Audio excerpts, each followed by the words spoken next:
What are Nikola Jokic's chances of winning a third MVP coming off his finals MVP? We'll talk Peyton Watson versus Tyson. Hunter Tyson. I got it. Hunter Tyson.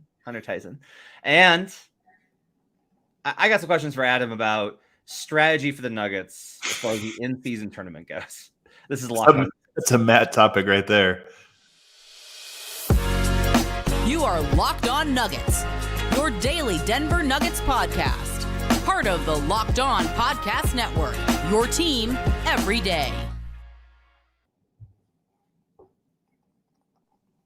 Welcome to Locked On Nuggets, your daily Denver Nuggets podcast, part of the Locked On Network, your team every day. Thanks for making us part of your day and listening to us.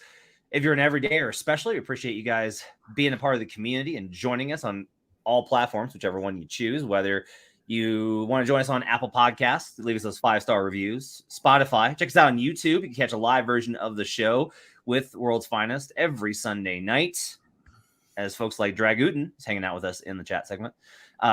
Make sure to hit the like and subscribe button on YouTube, as is the best way to support the show. Today's episode is brought to you by Birddogs. Go to birddogs.com/LockedOnNBA or enter promo code LockedOnNBA for a free white tech hat with any purchase. I've got that hat. It's really cool. You won't want to take your bird dogs off. We promise you. My name's Matt Moore. I'm the senior NBA writer for the Action Network. I'm very sick. I'm not well. You look good, though. It's August. I feel like absolute garbage. You know, I feel like I look like Lydia did in Breaking Bad when she got poisoned at the end of the show. So wow, I'm sure you haven't seen that, but yeah, that's how I felt the last couple of days. Was just like sunken eyes, not feeling well, and I was like, did I get poisoned? Did Jesse slip Saul, or did Saul steal the cigarette? That's how I feel. I'm joined by Adam Mares. He's director of content for DNVR. Check out the pre and post game show for every Nuggets game, as well as Nuggets content on the daily over at DNVR. You can check him out on Twitter at Adam_Mares. Adam, how was your weekend? Matt, I very well may have played my last ever back-to-back. I played basketball Saturday and Sunday, and I feel like I was in a car wreck. You're just like damaged. Your knees are just crying. Like there's tears running down from your cartilage. My legs are like screaming at me, just like, why did you do this to us? So I honestly was sitting there going, will I ever do this again? I don't know. There's always a last back-to-back, I guess, for everybody. Back-to-back. All right, on today's show, we're going to talk about, can Jokic win MVP again? We're going to talk about the in-season tournament. I have thoughts on that, Adam, not so much, but that's okay. We'll get a segment out of it. And then we're going to talk about Peyton. I have thoughts on it. I just love that you said strategy. I know, strategy in there. I'm like, of course you have a strategy in mind. Peyton Watson versus Hunter Tyson, we're going to get into, as well as we continue our series of debates between players. Let's start here.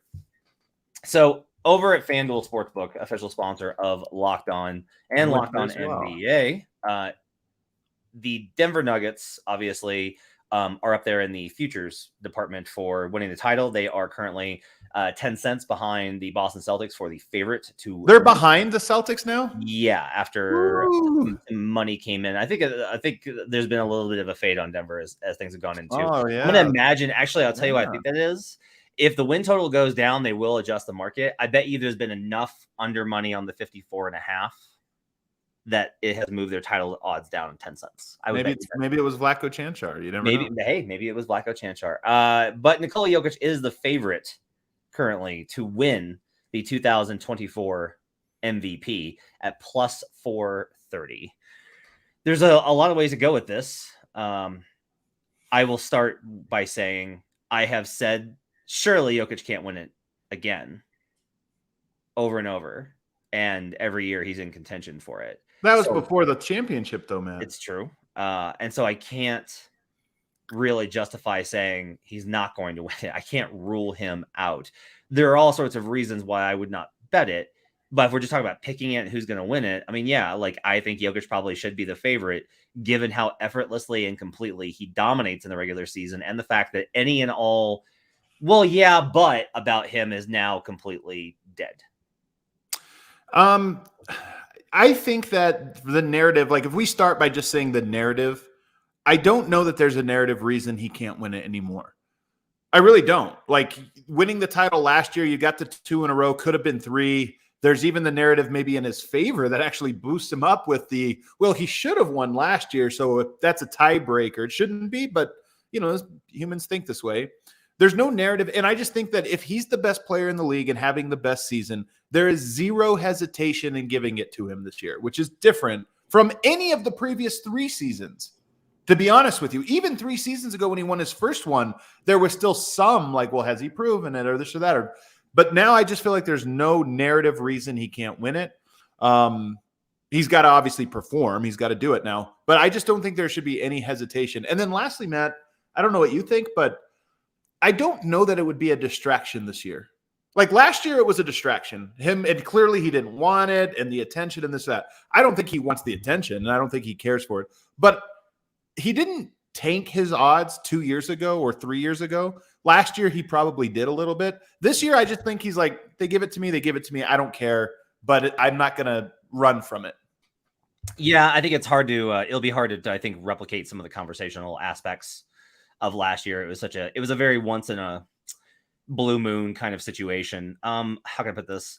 There are certain elements in media that absolutely are just 100% behind Joel specifically. Like Joel has certain backers in the media. Time out. I gotta debate this, because this was one of the things I was going to bring up was if we look around now, I think the narrative weight is now around those other players, including and especially Joel Embiid. Oh, yeah. So does he have his backers? Yes.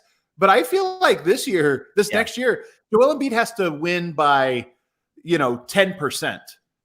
Yeah, I would say I don't even think it, like, I'll just be really honest with you. I don't think there's any way he can win it. Joel, I feel much more confident about saying he can't win it because people put their necks out there for him. They were they denied, they went out and they criticized Jokic and critiqued him down to these little tiny details about so many things that even in retrospect, they've admitted, I don't really know what I was doing. I can't believe I was actually saying this. And Joel completely embarrassed them. He absolutely, all of the stuff about well, I like my guys to play defense. Well, Jokic played really good defense, and Embiid got absolutely lit up by Jason Tatum in one of the most pathetic playoff exits ever. So, that's out. I think as far as Nikola goes, he can dominate and put up part of this is it's funny when we talk about, here's a comparison to LeBron, because that's where I think Jokic is. Jokic's prime is as good to me as almost any LeBron season, especially on the offensive end, right? Yeah, offensively for sure. And so one thing that happened was those late Cleveland years, there are people that firmly believe that those were the best LeBron years. And from my perspective, having watched the whole spectrum of his career, and I know you have too, LeBron wasn't necessarily trying that hard. Right. And he was still that much in control of the game. Once you've mastered it at Jokic's level, you're not fighting through every night. He's not having to make tough layups. It's just it's scripting language. It's back of your hand. I'll go one further than you on this, man. And I actually said this on DNVR last week, but maybe I can articulate it even better. But now that I've digested it a little bit, the Warriors in 2016, they won 73 games in part because they had momentum and they just pushed through the finish line. But they were 50-6 or something, to start the year. And the reason wasn't because they were trying so hard, in my opinion. The reason was because they were in such a great rhythm as a team that it was fun to show up and play every night. They were having fun out there. We keep thinking Jokic, maybe he takes it a little easy this year. Maybe he coasts through. And I still think that's probably what happens. I don't know that he plays as hard, every single game as, maybe as we would hope. But I do think the Nuggets are likely to be in a better rhythm than they ever have been before. This starting 5 in particular has played together now 1 full season. Murray, Jokic, Michael Porter have played together 3 full seasons. And Aaron Gordon and Jokic has played together for a couple seasons now. So to me, the chemistry and flow of this team should be at an all-time high for the starting lineup. And that's the most fun thing for a player like Jokic, when the team is just humming. So I kind of have a feeling that even if he doesn't sprint out the gate individually, the game might come so easy to him that it is fun and he's just enjoying it this year. I think there's a real chance that happens. I think that you're absolutely right that he might like enjoy this year more than some of the others, and he's playing with a high level of basketball with guys that he trusts, with guys that he knows, etc. I do think that this one stat is kind of notable. Nikola is going to be, how old is he going to be this season? 28. 28, and so he's going to be 29 by the end of it. Okay. The last guy to be 29 and win, you go back to Kobe in 2008. This is his age 28 season, though, to be clear, because he doesn't turn 29 till February after the cutoff. Yeah. The reason I kind of bring this up is there's been a trend where 28 is kind of the upper lip of MVP discussion or MVP winners. And the reason I think that is less about how good the players are or any sort of age curve, and it's more about when you get to 28 and 29, you're so focused on titles that you don't emphasize those regular season accomplishments as much. And I definitely think that there's like a good question here of whether or not, like we've already asked this in other context of what is the effort level going to be like from Nikola this season. The real thing here, and this is going to tie into the last segment as well, is like, could Nikola just do this could he win a coasting MVP? Do you think that the Nuggets could be that good? And he could be. Yeah, I mean, I was going to ask you some similar things here. Like, the answer for me is yes. Jokic just puts up stats. Like, even on his bad games are still 16, 12, and 9, right? Yeah. Like that's he wasn't trying. So the answer is yes. But I was thinking about this, Matt, because the narrative is the narrative against him is kind of all washed away. If the Nuggets are the 1 seed next year, Jokic is averaging 20, 10.5 and 8, which is low for his standards, right? 20, 10.5 and 8. But the Nuggets are the 1 seed, and his advanced stats still have him number 1, but just in the same way they always have. Not like a huge outlier, but just kind of he's always number 1 there. Is he the MVP? Most likely. Yeah, I think so. Okay, go ahead. I think that in that case, what you have there is you have the analytics community comes in. The beat writers have always kind of been behind him because they talk to enough people to be like, that guy or they just watch these games and are like, that guy dominated that game. And then you would have the rest of the outliers that are like that whole stuff that we dealt with last year. Like you and I have a mutual friend who would made a lot of things about like, well, it's going to be really weird if we give Jokic a third MVP and he doesn't win the title. Like now you have it just basically like, well, he's certified. Like it would be certifying essentially that Jokic is the best in the world again. Right. Like it would be a recertification of Jokic is the best in the world. Okay. And since that's the consensus going into the season and people are very anchored to their beliefs, I think that I think if he accomplishes the wins and the stats, yeah, I think he wins. What about this one, which I find funny? What if his counting stats are the least impressive of the last 4 seasons? Again, maybe they're somewhere around that line, but his advanced stats are more impressive than the previous seasons, which gets weighed higher. Because in the past, the advanced stats got weighed down, right? Like, well, he's just an advanced stat guy. But I think even that narrative now is like, well, maybe we should look at these advanced stats. That's a little bit more. I will tell you, he still won't win. And because in that case, it'll be like, well, yeah, his advanced stats are great. Look how good the Nuggets are, which is really hilarious in retrospect. Right. We talked about the comparison here, even though there's not a Kevin Durant, there was a little like on top of the fact that it's like you can't give Steph the MVP because KD's there. There was just kind of this level of like, okay, Steph's numbers just aren't really production wise. And if it will, instead of it being like a knock on Nikola, I think it'll just be like no, Nikola's still like the most impactful player in the game. But like Luka's averaging 30, 32, 11 and 9, right? Or whatever it is. His counting stats numbers are just so through the roof. Yeah. Wait, one more. I got one more for you. All right. The Nuggets are the 3 seed. Let's just say Memphis is number 1, Sacramento number 2. Okay. So it's not like a team that has an MVP candidate ahead of them. Nuggets are number 3, number 1 in offense, number 25 in defense. Jokic is putting up the same average of the last 3 seasons. He's putting that up in all accounts. Okay. How much of the season has he played like the first month and last month of last year? Like none like the last month, but okay. I mean, he just had he played the same. We're just saying he's played the same in the last 3 years, which is like MVP caliber. Yeah. Nuggets are 1 on offense, 25 on defense. It would be tough, I think. I think it would be. I think there would still be like a little bit of a okay. No, yeah, he played defense last year, but let me see it again. Because there will be, there will be people that are happy to jump back on the other side. So that's what I think. You think the narrative is not fully dead? You think it's merely knocked out? Yeah, I think it's knocked out. I think there's always people waiting to knock the people off the top rope. So all right, that was fun. That was good. On the other side, how about Peyton Watson versus Hunter Tyson? We'll talk about that comparison. Which player will have more of an impact on the Nuggets this season? We'll do that on the other side on Locked On Nuggets. First, I need to tell you about Birddogs. Birddogs makes you look good. Their stretch khaki shorts are designed to fit slimmer through the thigh and leg, giving you a sculpted look.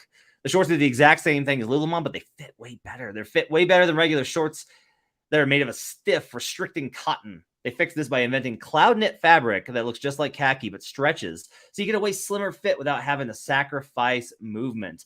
Go to birddogs.com/LockedOnNBA or enter promo code LockedOnNBA for a free white tech hat. That's birddogs.com/LockedOnNBA or promo code LockedOnNBA for a free white tech hat. You won't want to take your bird dogs off. We promise you. We'll be right back on Locked On Nuggets.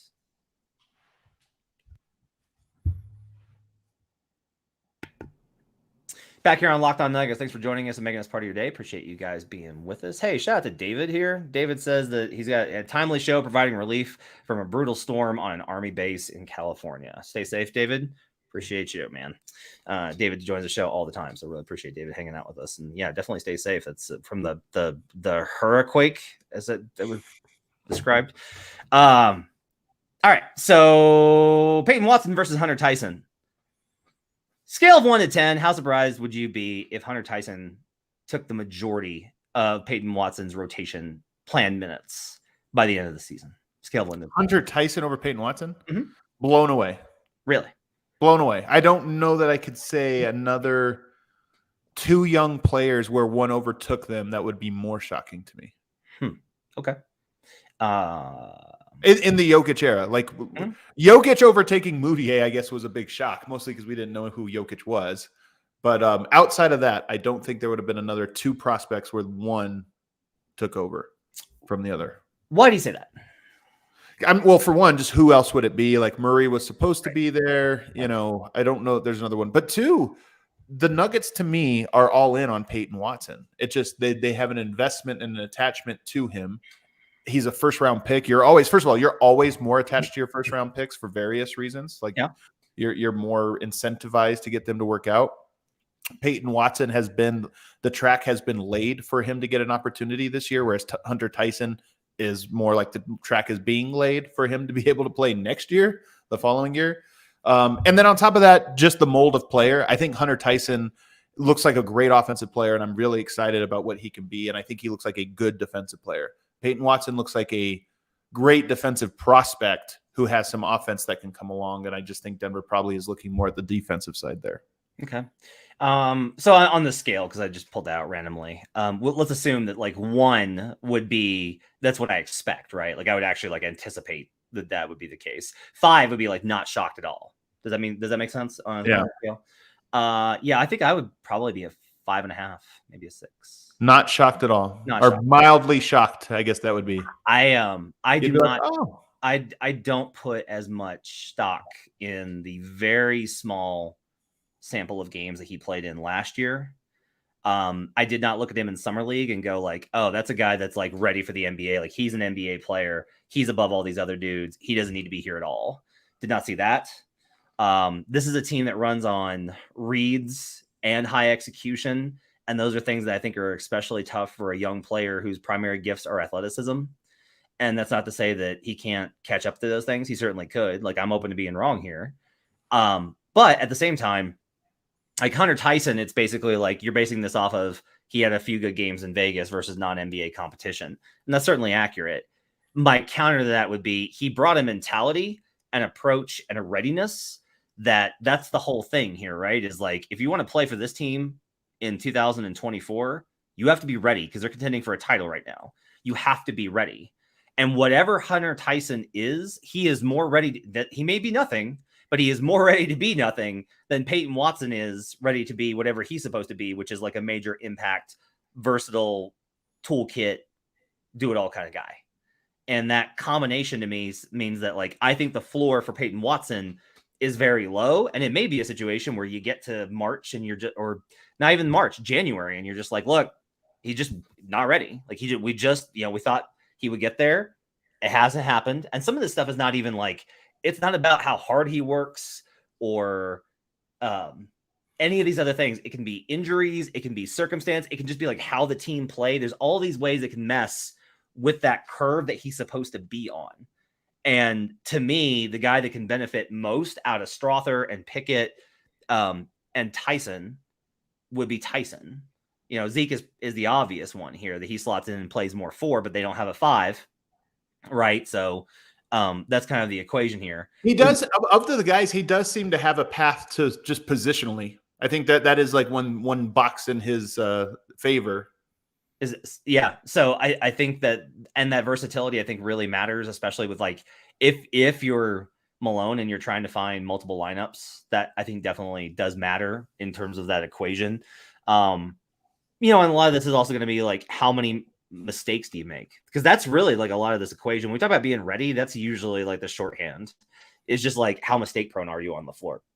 And so I do think there's a legitimate question here of, if you told me to book odds on it, you're absolutely right that the Nuggets are heavily invested in Watson. They cleared the decks for him. They want him to, like, Calvin Booth has made it like, this is going to work. We're doing this. This is what's going to happen. I believe in this. This is going to work. And I've said repeatedly, like, I think the roster could be different by the trade deadline. So there's a lot of ways that this happens where it's like Peyton didn't play as much, but he still had a role. And instead they got somebody else and he filled in the rest of those minutes. That's entirely possible. But I do think that it's not that I like Hunter Tyson's upside more. I think I like his ability to hit the target, right? Like, aim small, miss small, maybe is the best way to describe it. Yeah. I think so. You raise a lot of good points in this one. The first is, so clarifying that for me, most of my calculus here goes that I think the Nuggets just are all in on Peyton Watson. And I think they're more like, let's see what we have in Hunter Tyson. So it's just a different approach there. That's most of my calculus.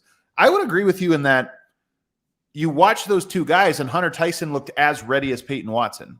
And more to the point, your point about the low mistake, I think Hunter Tyson knows how to play the game. I think he understands how to read the court. He plays, has veteran, him and Pickett both, to me, are very advanced. I mean, they're old, right? They're two of the oldest guys in the draft. They're very advanced in terms of, do they just understand basketball? And that is a huge thing for a coach about who do you play. So you were right about that one. And I think Peyton Watson is good, not great there. Like, he is more average for a player in his status, right? Like, redshirt rookie. He's about average there.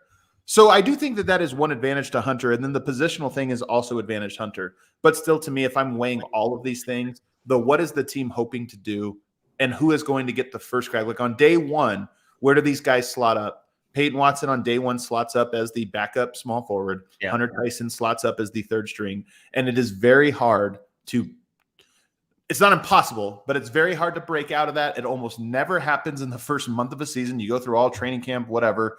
You get to the season, and then you give guys a runway. So the path to Hunter Tyson winning this that we're talking about is like, it doesn't even start till November for me. And then that's when he gets a little bit of chance here. But even Christian Brown, like, think about how good Christian Brown was. Didn't really get a chance till December or so. So Hunter Tyson would likely be on that path. And for him to overtake a Peyton, it would be so hard to do.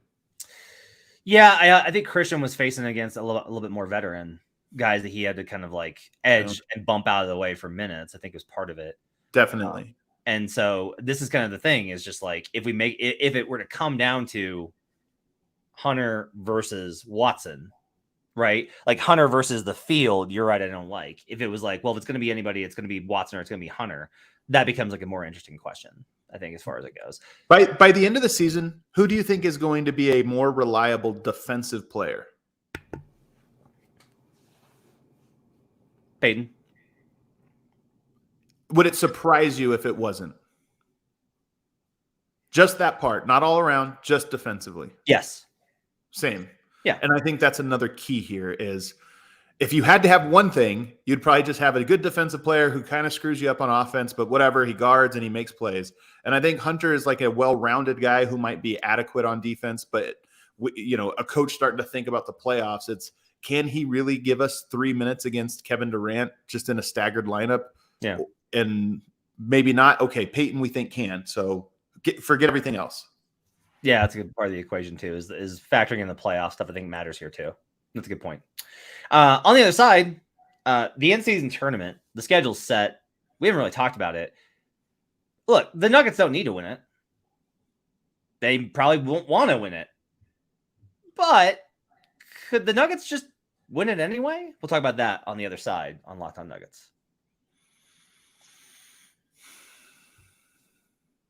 Back here on Locked On Nuggets, thanks for joining us and making us part of your day. Appreciate you guys being with us. Matt Moore alongside Adam Mares. Thanks for being with us on a Monday. Hope your week's going well. Hope you're enjoying the offseason. All right, so I want to talk a little bit about the in-season tournament. This is the kind of thing that I am like extremely excited for. It will probably not work. There's a million ways this is going to bomb. The players themselves have been like asking on Twitter, like, what do you guys think about the in-season tournament? There's no way of really knowing like how this is going to go. The odds, like there's going to be skepticism, and I'm totally fine with that, et cetera, et cetera. But it's going to happen. The Nuggets are going to play these games. And so I do kind of have the question of the Nuggets obviously have to approach this with like, this is not a concern for us. This is not. Why? First of all, Matt, the pool play is just regular season games. Yep. Those matter. They're not going to punt on those. They're going to play them. And by the way, one thing that's important about this is no back-to-backs. All of those games will be well-rested games. So if you think about when does Denver care about games more or less, the less is always just about fatigue, rest, injury. And those things I think will not change in either direction. But given that none of those games happen on a back-to-back or most of them happen with 2 days off leading into it, I just think Denver will take them seriously. Regular season seriously. I agree. I totally agree with you. The reason I was kind of trying to say that it's more a matter of that's why they would give a high level of effort or put normal regular season effort or maybe a little bit more because they're 3 of these are conference opponents that are potential playoff teams. And not like we got to win these games so we can win the cup, right? That won't be a priority. Winning the cup won't be a priority. But there's every reason to think that the Nuggets could absolutely win this thing. Well, hold on. One last thing on it. Will the Nuggets play their guys more minutes than typical in those games? Oh, that's a good question. Probably. How many minutes will Jokic average in those 4 games, assuming none of them are blowouts? 32. That's so average. Yep. No difference. Yep. Okay. Yep. That's the real kicker. All right, let me ask one last one. The best player on every team, how many teams will play their best guys more than average in those games? I'll put the over-under at 4.5. So most teams will just treat it like regular season, and then when the tournament comes, that's when they'll decide, like, okay, we're going to try to win this. But the pool play, random almost. Right. Yeah. I think I agree. And so even in so here, that's kind of the question here is like when they get to knockout play, should they treat the knockout? Because ironically, the first actual, until you get to the championship, all those games are regular season games. So the semifinals is a regular season game as well. It is? Yeah. What do you mean? But you're matched up with whoever you're matched up with. Right. What's funny about this one, Matt, is presumably if everybody tried hard and you won your pool, your odds of having a better record kind of like take a hit because you're playing good teams, right? Yes. But when we get to tournament to knockout play, I think that's where you kind of have to assume that Denver will not. That's where like that's the bar, right? Is like we're not going to go above. We're not going to meet the level. If some teams like we actually really want to win this thing, we're going to play our guys more. Denver's probably going to stick to 30. I mean, that's like an interesting question here. Is like if you get to it, it's like if it's the semifinal, right? And you're facing Dallas, right? And it's a regular season game, and it could determine tiebreaker. How much effort do you put into that game? Like, how far do you go to win that game? Knowing that the result is that you play an 83rd game. So that part. Here's what I think. The round of 8, the quarterfinals, those take place at the home arena, right? I think of where the top seed is or whatever. I think that's a regular season game. Regular season intensity, minutes, everything about it just works out like it's a regular season game. Maybe with slightly more strategic from the coaches. Maybe they put in something they wouldn't have otherwise. But for the most part, regular season intensity. I think once you go to Las Vegas, and there's going to be so much media there because it's the first time ever, and like, what is this thing? And it feels a little different because you just flew to a different city to do something like this. I think it's naturally going to have an intensity to it. On top of the fact that you're like, well, if we just win 2 games here, we all get $500,000. So for me, pool play, regular season energy, intensity, and strategy. Round of 8, same thing. Final 4 and finals, that's where I think the players just naturally kick into. I agree with you. I'm totally with you on this.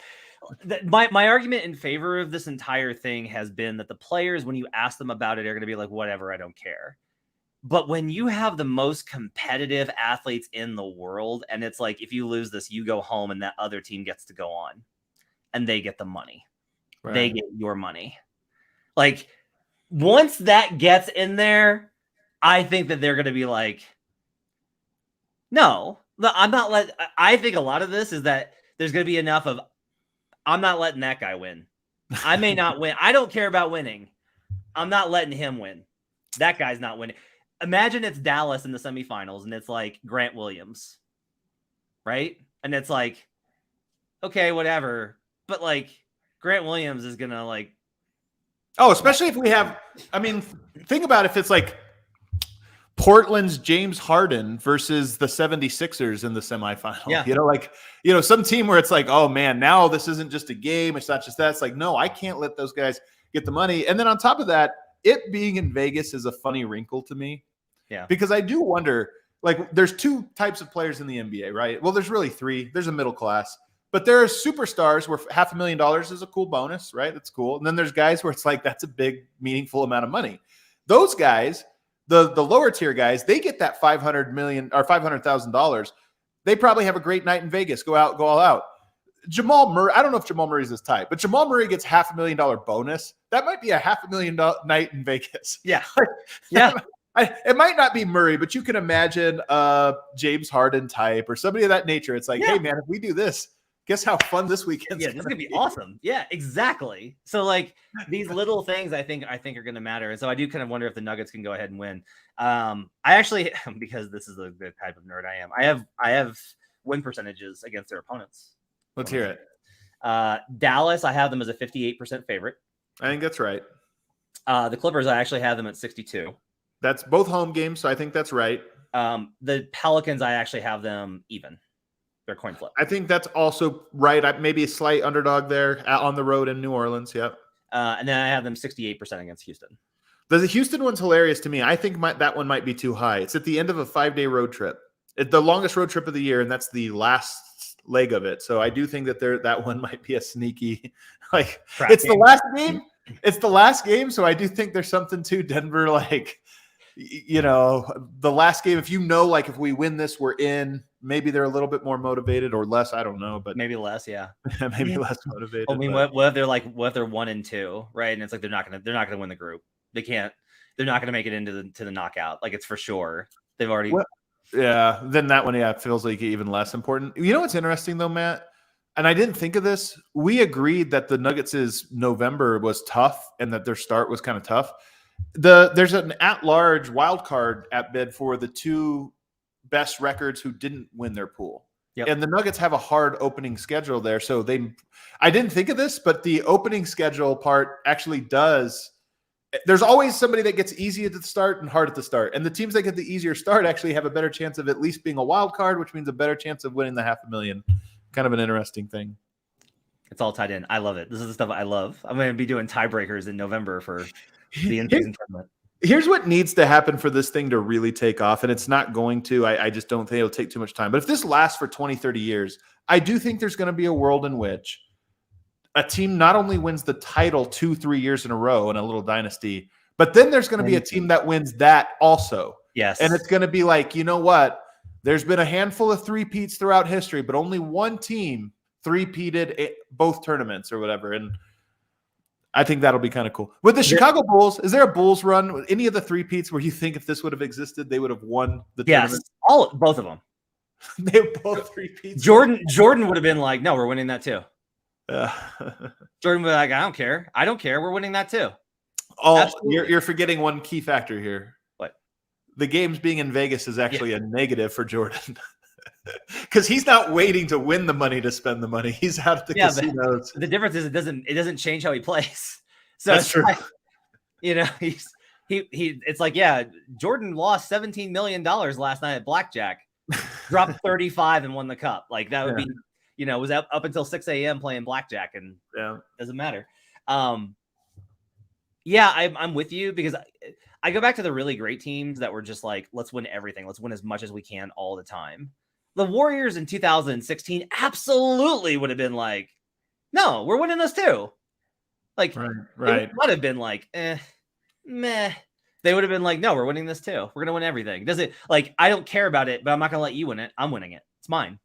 So that's what I'm hoping for the in-season tournament. It'll be interesting to see the Nuggets' approach to it and their thoughts on it as we get closer to the tournament. That's going to wrap it up for World's Finest on Monday. Thanks for joining us. Make sure to hit the like button on YouTube, subscribe, give us those 5-star reviews. Have yourselves a great week. We'll be back again on Wednesday with Adam's show, and then on Friday, friend of the show Fridays comes back on Friday.